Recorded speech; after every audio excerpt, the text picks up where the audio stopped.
Halo teman-teman, Assalamualaikum. Di sini saya akan menyampaikan tentang wawasan kebangsaan. Pokok bahasan yang akan saya sampaikan yaitu tentang penilaian wawasan kebangsaan yang berisi dari apa kelebihan yang ada, apa kelemahan yang ada, serta potensi dan masalah yang perlu dihadapi. Sebelum memasuki ke inti pokok bahasan, terlebih dahulu kita harus mengetahui tentang pengertian wawasan kebangsaan. Wawasan kebangsaan sendiri merupakan cara pandang bangsa Indonesia dalam rangka mengelola kehidupan berbangsa dan bernegara yang dilandasi oleh jati diri bangsa dan kesadaran terhadap sistem nasional.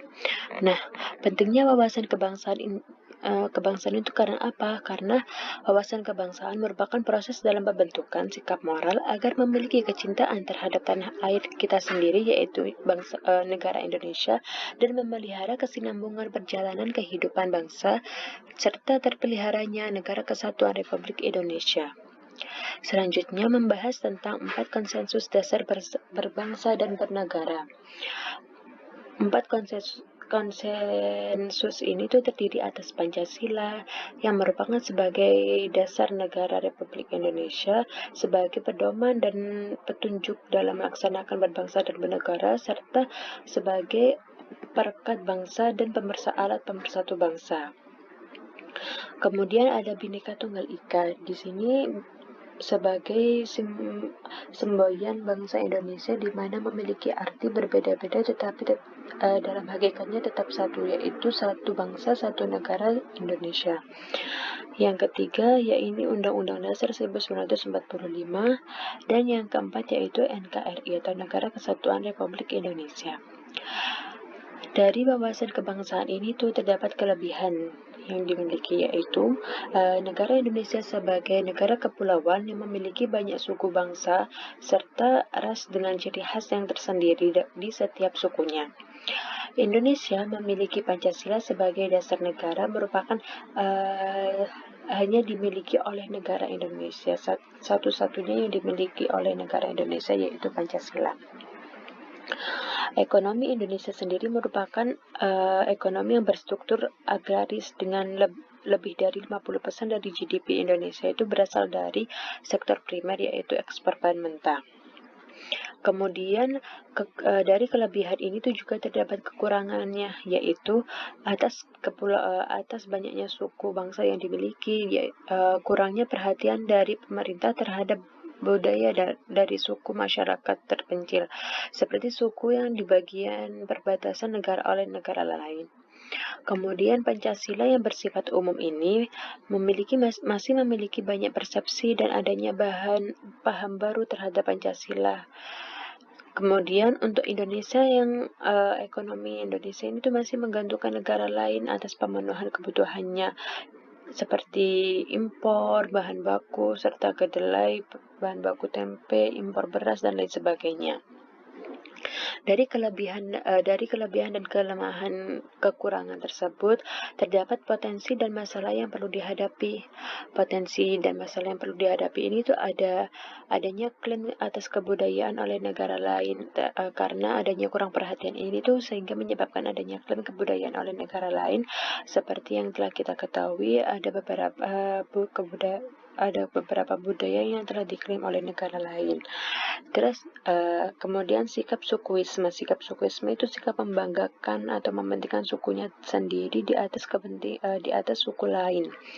Sikap ini tuh menghambat atas wawasan kebangsaan ini, menjadi penghambat karena menjadi masalah yang harus kita hadapi juga.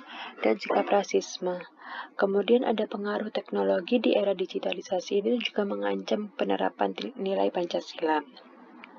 Dan ada juga adanya celah keamanan di wilayah perbatasan, karena wilayah Indonesia yang strategis ini sehingga masalah yang dihadapi ini tuh adanya celah keamanan di wilayah perbatasan Indonesia.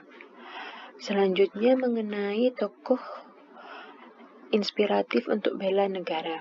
tokoh inspiratif bela negara yang pertama yaitu Jerome Pauline.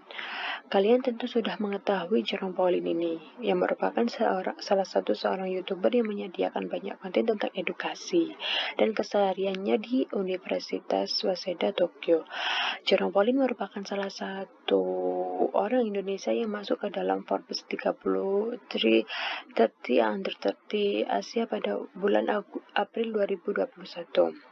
Nilai yang dapat kita petik dari tokoh ini merupakan karena kecintaan terhadap tanah air dan rela berkorbannya demi negara, serta memikirkan kepentingan negara dan masyarakat Indonesia khususnya di bidang edukasi. Karena telah kita ketahui cita-cita dari tokoh ini merupakan ingin menjadi salah satu Menteri Pendidikan Indonesia yang bisa mengembangkan dan bisa memajukan pendidikan Republik Indonesia.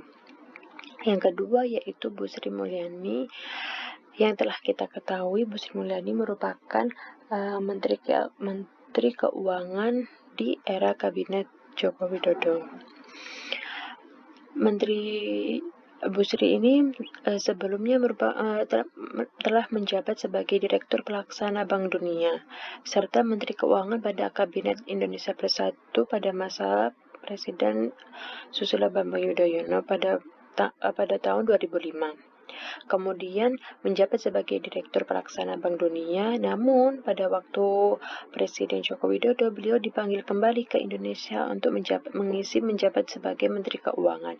Nah, nilai yang dapat kita petik dari Bu Sri Mulyani ini yaitu salah satunya cinta tanah air dan rela berkorban demi negara. Beliau rela meninggalkan jabatan sebagai Direktur Pelaksana Bank Dunia yang notabene jauh lebih bagus untuk kembali ke tanah air untuk memakmurkan dan mensejahterakan Indonesia, serta pola pikir terbuka beliau dan integritas yang selalu dijunjung tinggi oleh beliau serta kemampuan analisis kritis dan lugas yang dimiliki oleh Bu Sri Mulyani ini. Salah satu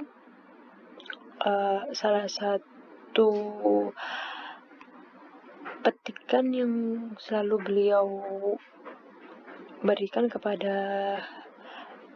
sampaikan setiap itunya yaitu jangan pernah lelah untuk mencintai negeri ini.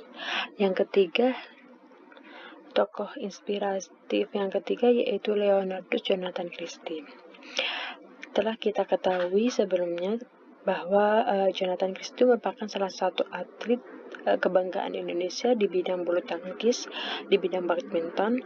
Nilai yang dapat kita petik yaitu rela berkorban demi tanah air. Beliau Jonathan rela mengorbankan waktu, tenaga, dan pikirannya khususnya dalam berlatih fisik pada bulu tangkis ini demi membanggakan nama baik Indonesia di setiap turnamen internasional, baik itu di kancah bilateral di negara tetangga maupun di wilayah internasional.